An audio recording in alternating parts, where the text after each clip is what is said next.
Apie vertę. Pasakoju šiandieną apie vertę. Kodėl pasakoju apie vertę? Ir kam to reikia? Štai tarkim, jūs neparduodate savo nekilnojamą turtą, turit X nekilnojamą turtą. Jūs norite gauti, tarkim, 150 tūkstančių eurų. Neperka. Niekas neperka. Neperka. Mėnuo, 2, 3, 4, pusę metų. Pas kaimyną nupirko už mažiau. Pas kitą kaimyną irgi už mažiau nupirko. Jūsų kaina yra didžiausia. Galbūt galvojat, užsikėlėm aukščiau, reikia nuleisti žemiau. Ir negalit parduoti. Paaiškinsiu labai paprastus kelis dalykus. Sugebėsit valio. Vertė. Vertė yra subjektyvus dalykas. Štai medis. Paprastas medis. Beržas. Jis auga kažkur pievoj. Aš žiūriu į šitą medį ir aš sakau, aš vertinu šitą medį 100 eurų. Ateina Jonas ir šitą medį įvertina 50 eurų. Ateina Petras ir šitą medį įvertina 10 eurų. Ateina Birutė ir sako, eikit, jūs nesąmonės su to savo medžiu, kas čia? Neimsiu aš to medžio, man nereikia, aš nenoriu net į jį žiūrėti. Tai yra apie vertę. Pavyzdžiai geri, ne? Nuo 100 eurų iki 150 tūkstančių. Energetikoje skaičius neturi reikšmės. Vertė, tai ką aš jaučiu čia. Tai yra gausos energija. Gausos energija mes žmonės materijoje pratę viską įkainuoti. Štai tarkim pas mane už lango vaizdas yra, aš taip jį įkainavau, 1 milijono vertas. Ir auginu sumą ir sakau, aš už šitą vietą duočiau 1 milijoną. Bet 1 milijoną, kad čia šitas vaizdas už lango, parodysiu vaizdą už lango pas mane, va ten tokie gražūs vaizdai. Aš auginu vertę 8 milijonus. Šiandien aš daviau 8 milijonus šitai vertį, šitam vaizdui už lango ir aš ją auginu savo viduje. Tai yra energetika. Jeigu jūs norite gauti, iš logikos sakot, aš noriu gauti 150 tūkstančių. 150 tūkstančių ką? Bet jūs netikit tuo, kad gausit. Pirma, netikit. Priežastis kokios, matot, rašau, netikiu, bet man jų reikia. Man reikia. Ir čia yra raktinis žodis netikiu. Ir neužtenka tik tai patikėti, kad aš galiu tai gauti. Sureikia, tai neveikia. Sureikia, tai neveikia. Neveikia sureikia. Nežiūrint į tai, kad jūs iš materijos norite gauti, kad reikia, bet jūs netikit ir tai neveikia. Čia nėra. Aš tikiu, kad aš tai gausiu. Antras.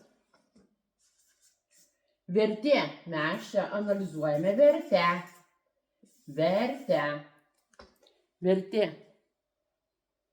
Kiek jūs pats mokėtumėt už tuos namus?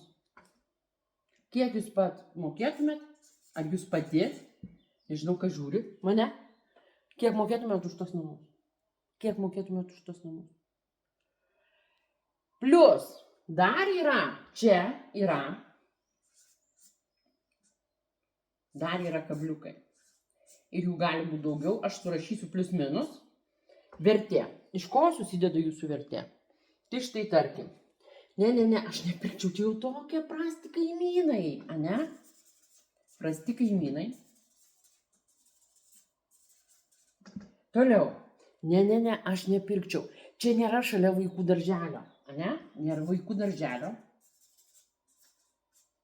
Darželio nėra. Nėra. Ir čia gali būti dar plius minus daug visokiausių dalykų. Šitie dalykai, jie ateina. Netikiu. Jie ateina netikiu.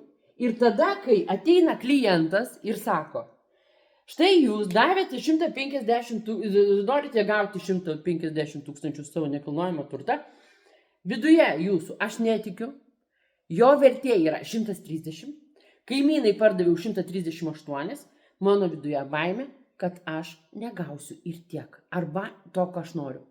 Ir va čia yra viduje konfliktas. Ką padaryti? Ką padaryti? Nelabai čia vietos daug liko. Ką padaryti? Užauginti vertę. Užauginti vertę. Vertę. Pirmas dalykas. Antras dalykas. Patikėti. Patikėti. Patikėti ir čia trečias dalykas rašau. Minusus paversti pliusais.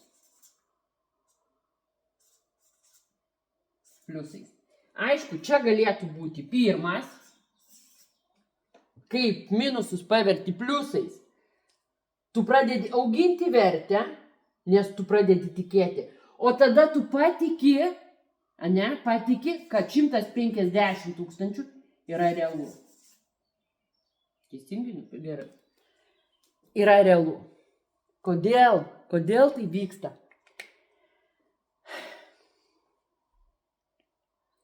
Kai aš meluoju, aš sakau, kad ne, čia viskas gerai, čia. Tai jo, ten darželis kažkur tai pagražinu.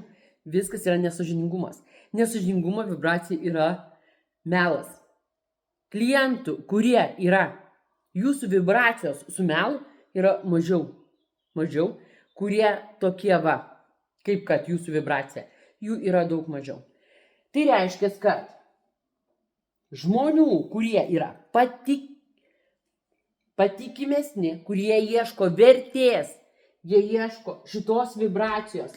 Žmonės ieško vertės vibracijos. Jie sako, jie turi darželį, ne? Ten, tarkim, už kilometro, gerai, pas jūs už 3. Okei, tu paduodi kitaip tą vertę, nes tu tuo tiki. Tai yra pagrindiniai dalykai. Kodėl nepavyksta jums parduoti nekilnojamo turto. Ir tai yra su viskuo, ne tik su nekilnojamo turtu. Tai yra ir su darbo. Lygiai tas pats ir su darbo. Pavyzdys. Jūs einat pas bosą ir sakot, žiūrėk, aš čia ir taip šoku, ir iš dešinės šoku, ir iš kairės šoku. Ir blemba, ir tą darau, ir aš tiek darbų daug dirbu. Pakelk algą. Jūs nekelia, jūs prašote, jūs ateinate kaip pas tėtį. Tėti, žiūrėk, aš jau išmokau ir šokti, ir dainuoti, ir piešti, ir rašyti, o tu vis tiek man to kinderio nenupirki.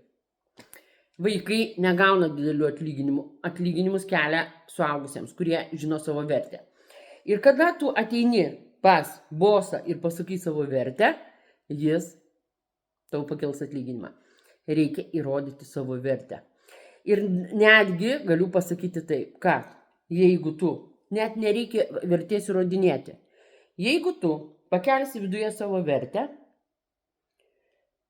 aplinka tą pajaus. Jeigu tu padarysi bent kažkokius tai judesius, kad, reikia gal pasiieškoti darbo, kažko įdomiau, o galbūt kažkokioje kitoje srityje, tave išlaikys, nes jie žino, kad jie praranda vertę. Kodėl dažnai vadovai didelėse ypač kompanijose sako, kad, iš savo patirties pasako, kad, tarkim, išeina kažkoks, tai aplinka matė jo vertę visą kitą, bet esmė yra kame, žiūrėkit. Aplinkiniai jį vertina, žmogų vertina daug geriau, bet vadovas jį atleidžia. Arba jis išeina ir jo niekas nesustabdo, todėl kad jis pats nežino savo vertės. Jis išeina kitur, kur ieško tos vertės. Kas jį įvertins daugiau nei jis pats save vertina. Tai reiškia, kad jo vertė priklauso nuo išorės. Jis atėjo į X kompaniją, jam davė 3000 eurų. Jis dirba. Ir tada vieną dieną jisai supranta, kad mane šiandien nevertina, turbūt neploja man vis, neploja, tais eurais, neploja. Ką jisai daro? Ir taip šoka, bet jis neteina, viduje neužaugino tos vertės, kad ateiti pasakyti jau su ta verte. Arba kitaip, jis net neteina pasakyti su to, jis laukia, kol iš viršaus pamatys, kad jisai tenai, tas žmogus, nesvarbu vyras ar moteris, sėdi gražus ir protingas ir vertingas. Nes jo vertė yra iš išorės. Kai žmogaus vertė matuojama išorės, štai aš tau dabar paplojau, o rytoj pasakiau, fu, be reikalo aš ten to vakar plojau. Tai reiškia, kad tavo vertė priklauso nuo išorės. Kol tavo vertė priklauso nuo išorės plojimų, nuo išorės tiek, kiek tave įvertino, tokia ir tavo vertė. Kai šitą dalyką labai aiškiai suvoksi, išmoksi auginti savo vertę.